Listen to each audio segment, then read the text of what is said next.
Real olaraq siz OPEC üzvü olmadan gündəlik 800 min barel neft istehsal edirsiniz. Heç OPEC ilə əlaqə yaradıb. Azərbaycanda çətinlik çəkirik. Bununla əlaqələri bir şey etməliyik demirsinizmi?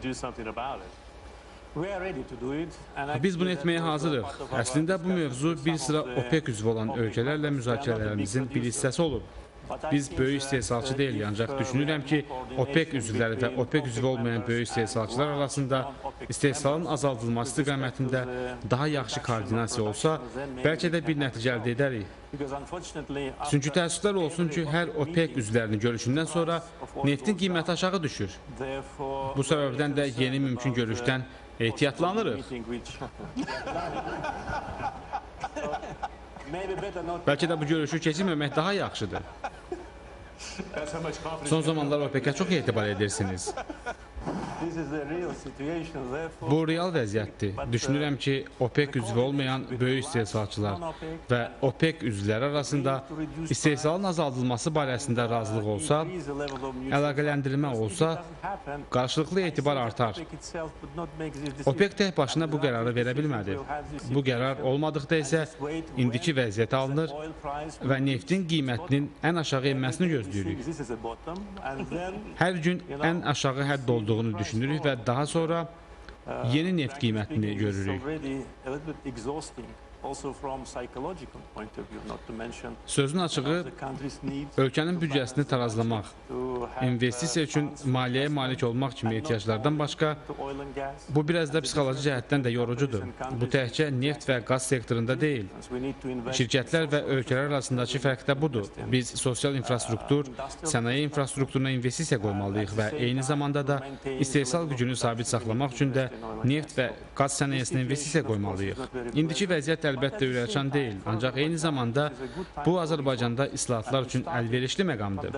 Biz maliyyə sektorumuzun yeni təfəkkürdə islahatlarına, iqtisadi islahatlara, ixracat yönümlü qeyri-neft məhsullarının istehsalına başlamışıq və neft faktorunu unutmalıyıq. Əvvəllər də dediyim kimi özümüzü bu dövrə 15, 20, 25 il sonraya hazırlamağa çalışırdıq. Amma bunu indi etməliyik və düşünürəm ki, bu vəziyyətdən çıxa biləcəyik. Bir daha deyirəm ki, Azərbaycanın iqtisadi vəziyyəti sabitdir. Bizim xarici borcumuz ümumi daxili məhsulun yalnız 12%-ni təşkil edir. Və bizim valyuta ehtiyatlarımız demək olar ki, ÜDM ilə eyni səviyyədədir. Əminəm ki, biz böhrandan çıxacağıq, ancaq gələcək il üçün büdcə planlaşdırılması aparmaq üçün əlbəttə ki, proqnozlaşdırıla bilən bir gələcək istəyirik. Sizin valyutanız 70% devalvasiyaya məruz qaldı. Bu çox ağrılı bir proses oldu və hətta Azərbaycanda bir sıra etirazlar yaratdı. Buna səbəb neftin qiymətlərinin kəskin düşməsi idi. Bunun əlbəttə bir çox səbəbi var. Birincisi, neft qiymətlərinin azalması. Bizim milli valyutamız 10 ildə dollara nisbətdə çox dəyər qazanmışdı. Manat 1,3 dollara bərabər idi. İlk devalvasiya zamanı manat 1-in 1-nə nisbətində oldu. İkinci devalvasiyanın əsas səbəbi isə qonşu ölkələrdə milli valyutaların kəskin devalvasiyası oldu. Nəticə olaraq bizim məhsullarımızın rəqabətə davamlılığı azaldı və bu büdcəmiz üzərində artıq yükə çevrildi. Beləliklə bu qaçılmaz idi. Bacardığımız qədər bunun qarşısını almağa çalışdıq. Milli bank ehtiyatlarımızın bir hissəsini itirdik. Ancaq bu addım atmalı idik. Bununla əlaqədar bir sıra narahatçılıqlar yarandı. Çünki idxal edilən məhsulların qiymətində dərhal artım oldu. Biz hələ də bəzi məhsullar baxımından idxaldan asılı ölkəyik. Bu səbəbdən qiymətlərin artması bir sıra narahatçılıqlara səbəb oldu.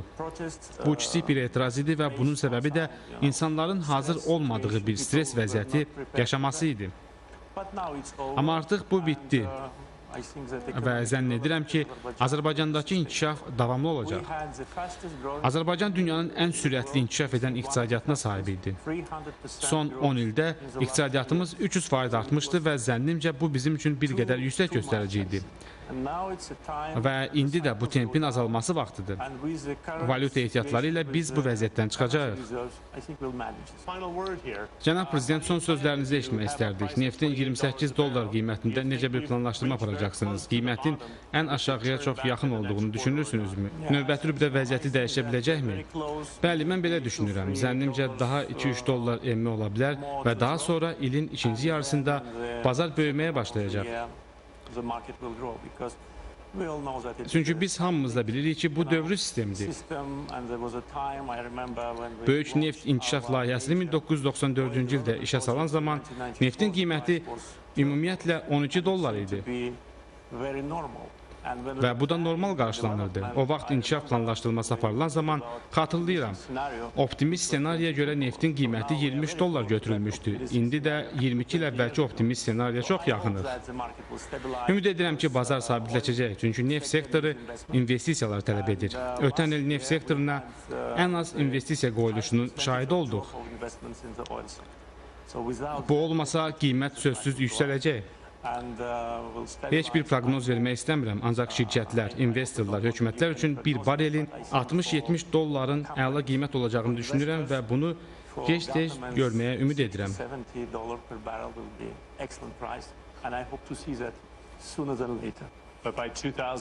2017-ci il nəzərdə tutursunuz. Bəli, belə düşünürəm. 2017-də ümidvaram ki, bu ilin ikinci yarısı stabilləşmə dövrü olacaq və biz artımı görəcəyik. We can see the growth. Thank you.